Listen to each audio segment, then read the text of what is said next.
Hello everybody. So I was playing this Warlock Suicide Bomber Kamikaze sort of build that utilized Infernal Shade, and while doing so in the lower corruptions, I was using Summon Skeleton as my mana generator.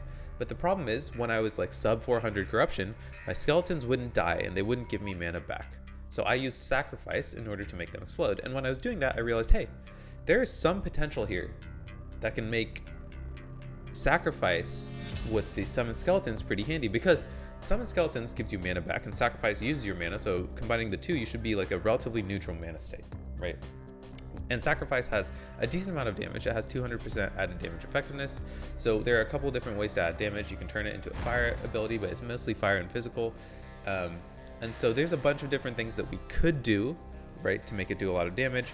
And I was interested, okay, is there a Sacrifice build that can do a lot of damage? Because I tried this Infernal Shade stuff on Warlock and it was super fun. It was getting around 500 corruption, but the problem I ran into with that build is that Warlock is fundamentally a damage over time class. Even when we're utilizing like the double damage chance, it's not that great of a damage dealer. So I was like, what if I try this on the Lich? I can utilize a lot of things that Lich is doing. I can maybe utilize Death Seal even, but definitely Reaper Form, because Reaper Form has so many synergies with crit chance and crit multi and cast speed. But maybe we can also utilize things like Death Seal and make our damage spike. So I was trying a couple different builds in this sort of environment to see what would happen. And I think I've come up with two different versions of the build. One has a ton of damage and like a decent amount of survivability, just an insane amount of damage. And the other one is a little bit more survivable, a little bit less damage, but a lot more consistent, a lot less like effort on your hands, a lot better to play in monoliths, right? So I want to talk about them and functionally the core of what this build is, right? So we are using summon volatile zombies as a trigger, and in the mono clearing version, it's just a trigger. All it is there to cast our Sacrifice pretty often, right? It's an extra body. It can be resummoned with your ring like cycle of putrescence, so you can get your Sacrifice relatively automated. Then we have Summon Skeleton to be all our bodies to be exploded, right? So we're using those going into the Mind Catcher to get all the mana back, Memory Catcher to get all the increased damage, and we're summoning 3 of them at a time. We pretty much just cast it twice to get to our max of 5, and then let them all explode, right? And it has almost like no cast time, so it's very easy to like cap yourself out, like 2 casts and it's capped. So very easy on the requirements for like the amount of casts you're doing. Right, so that's our core. And then of course we're using Reaper Form in order to get a little bit of stat bonus. Sacrifice to sacrifice all of our minions. This time we are doing damage with 3+ minions. We're maxing that out. We're maxing out damage per minion because we have like 5 or 6, right? Given any given time, 5 or 6 at 4.5% chance. We're sitting around like a 36-ish% more damage multiplier over here. It can go up to 90%. But you need about 12 minions. You probably have to do the Bone Curse stuff, and as we mentioned before, it's very sporadic when that's available, so you know, we're not utilizing that to the max. And then we have more damage just with mana cost, and then more damage against bleeding, so a good amount of more damage in the tree. All we have to do is scale the base damage, which has an added damage effectiveness of 200%, right? So we're worried about scaling base damage. We have a good amount of more damage. And then because it's physical and fire, we don't really have like all the necrotic increases, even though we might be adding a lot of necrotic damage from the passive tree. So that's sort of what we're doing. Now, for the version of this build that is there for bossing, right? In that version, we are using Rip Blood as our last skill. Rip Blood has a node called Arcane Absorption. It gives us global spell damage on hit, 2 per point, so up to 8 at a maximum. With this and a lot of cast speed, you can get to like 150 added global spell damage, which, you know, splits when it goes to sacrifice, like 75 to physical, 75 to fire, but it's still a lot of added damage effectiveness. So that's one way to really beef up the damage, right? And then of course we can use Rip Blood as a mana generator as well, so it also gives us mana back.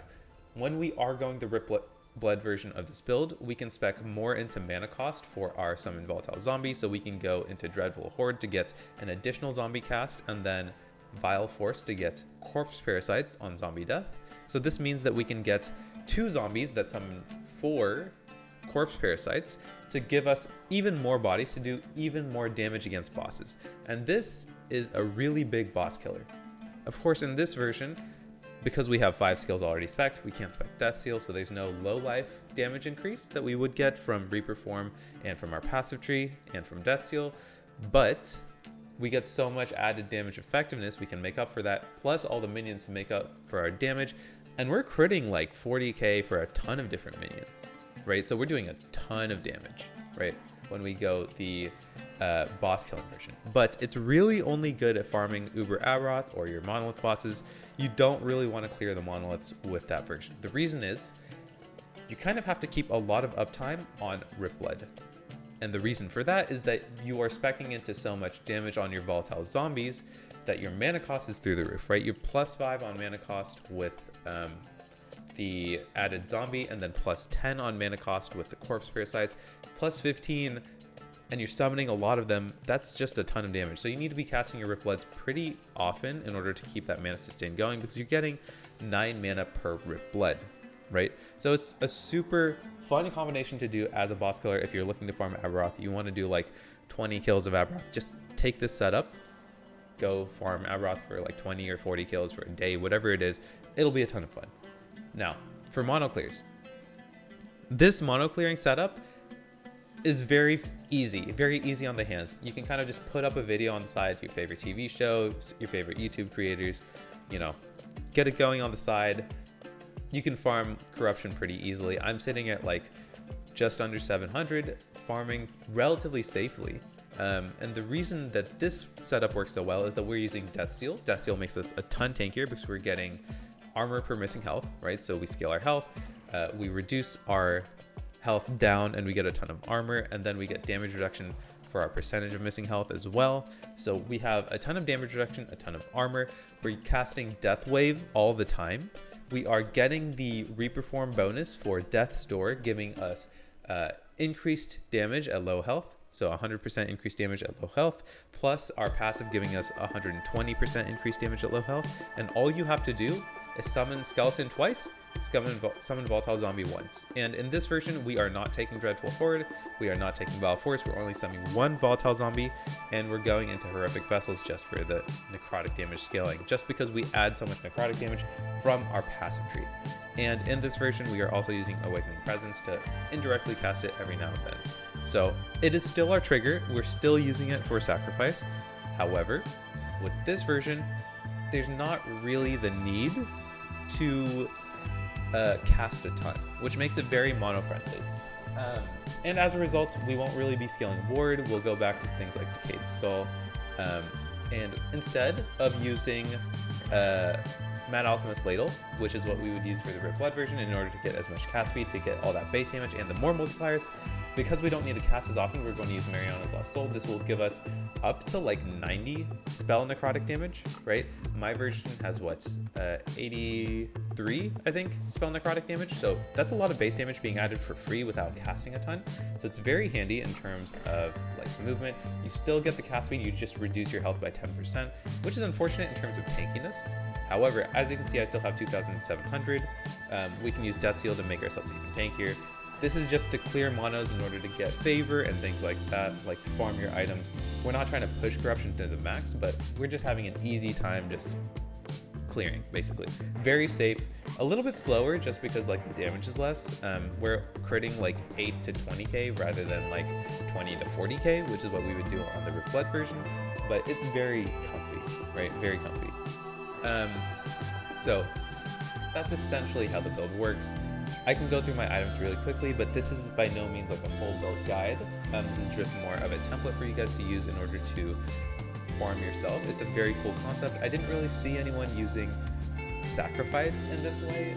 I think I saw Mao doing something with like a dot version, which was super cool. But he cooks. He cooks really hard, and I like crit. I like seeing the big yellow number, so this is what I'm doing, right? We are utilizing Grasp of the Blood Mage. It gives us a good amount of base spell crit. Pretty easy to get as a 1 LP. so you can just slam a tier 7 intelligence on there. We are running a red ring just because red rings makes us tankier, so why not? And then Blood of the Exile, just because even more intelligence, it's killing our damage. Why not? You can replace this intelligence actually with movement speed as long as you meet the requirement for your red ring, right? If you aren't running red ring, you can run double cycloputrescence. I am running one of them, right? It's pretty easy to get with 2 LP. I'm running a tier 7 intelligence on there. You can run 2 cycloputrescences with tier 7 intelligence. Remember, you'll be casting more volatile zombies that way automatically, so you won't need to really cast them manually in this format.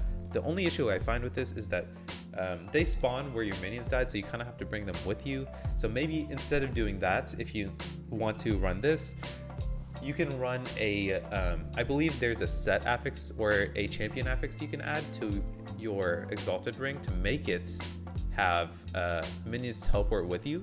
So since we are running an unspec transplant in order to move around very quickly, that might be a very good alternative.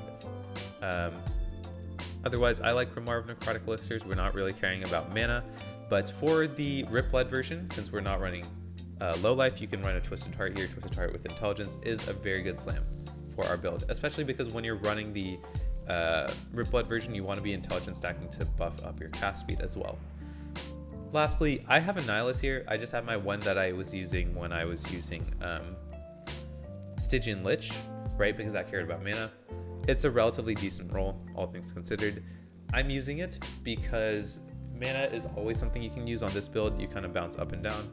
But if you want to be tankier and you want to min-max this, I would definitely recommend health instead in this place.